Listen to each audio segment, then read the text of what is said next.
Hvala gospodine potpredsjedniče, kolegice i kolege. Evo inicijativa čelnika zagrebačkog SDP-a da se najljepšem trgu u gradu Zagrebu vrati ime Josipa Broza Tita, pa ću istog razloga o Brozovu liku i djelu. Dakle, u povijesnoj literaturi, a i u usmenoj predaji kola jedno 16-ak ili 16 datuma rođenja ili rođendana Josipa Broza Tita. Nitko pouzdano ne zna koji je točan, ali svi znamo da to nije 25.5. tako da mi nije žao što nisam 25.5. počeo priču na tu temu. A komunistima inače datum, istina, činjenica gotovo ništa ne znači.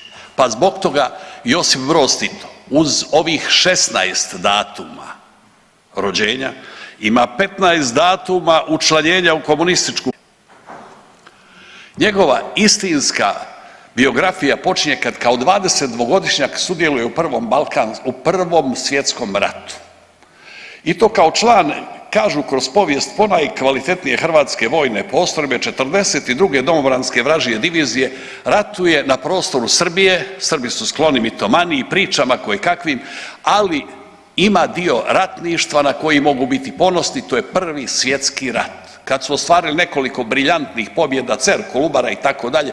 Međutim, zanimljivo da u bitci sa tom 42. domobranskom nisu dobili jednu jedinu borbu, čak su izgubili najjunačkiju srpsku bitku na Mačkovu kamenu, jer tamo nisu imali protiv sebe ni Slovake ni Čehe, nego su imali Hrvata, ali zanimljivo imali su i Broza, koji je tada dobio srebrenu austrijsku medalju, bio jako dobar borac, dobio medalju za hrabrost. Ja moram spomenuti da je s druge srpske strane ratovao također jedan 22-godišnjak Dragoljub Draža Mihajlović koji je dobio zlatnu srpsku medalju, čak dvije.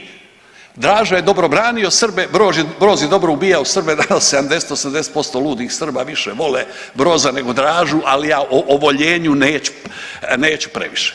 Dakle, nakon tog šestomjesečnog ratovanja u Srbiji ide u Rusiju. Tamo nakon 2,5 mjeseca biva ranjen, biva zarobljen.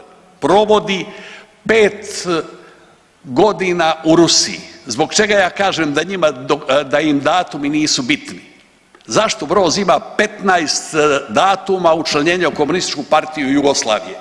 Odnosno uopće u Komunističku partiju, zato što je bio 5 godina u Rusiji. Niti se učlanio u komuniste prvo vrijeme, kad je to bila Komunistička partija Rusije, niti nakon Oktobarske revolucije u Komunističku partiju Sovjetskog saveza, a bila je ekspozitura Jugoslavenske komunističke partije koje se također nije htio priključiti, nego se vraća u Jugoslaviju i tek 23. godine postaje član Saveza komunista Jugoslavije, odlazi u Beograd praviti karijeru, ali pošto komunisti pucaju po osjetljivijem šavu nacionalnom pitanju, srpski komunisti hoće sačuvati Jugoslaviju, jer ona je pokrila dobro njihove nacionalne interese, hrvatski je hoće uništiti, vraća se nazad, diže nekakvu revoluciju, vrlo nespretno, ko doktor pokojni Ante Pavlović svojedobno što je lupeto, tako je dakle on radio i završio na 5-godišnjoj robiji. Tamo je robija dobro došla da ode ponovo u Sovjetski savez. Njega je posebno podržao jedan od sekretara partije, odnosno aktualni sekretar Milan Gorgić. Kad dolazi, postaje denuncijant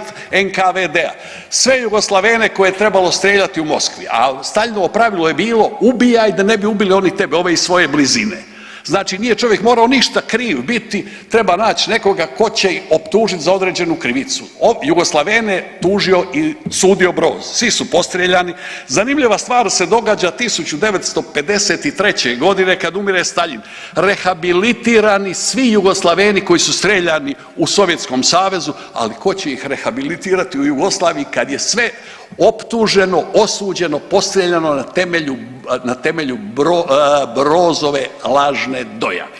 Dakle, nakon toga vrlo je važno spomenuti i sljedeće, da on postaje generalni sekretar Centralnog komiteta Komunističke partije tek 19.10.40. godine. I ide nakon toga ono čuveno obraćanje u Proleteru gdje on hvalospjeve govori Hitleru i Staljinu, okupaciji Poljske i tako dalje. Ulazi u Drugi svjetski rat, ide u Srbiju jer Srbija pruža otpor okupatoru. Hrvatski narod jedva dočekao razaranje Jugoslavije. Spominje se njega kao Eugena Savojskog, najvećeg vojskovođu. Lošijeg vojskovođe i većeg vojnog pacera od njega nije bilo. O njegovim vojnim dosezima ću nastaviti idući put. Hvala vam lijepo.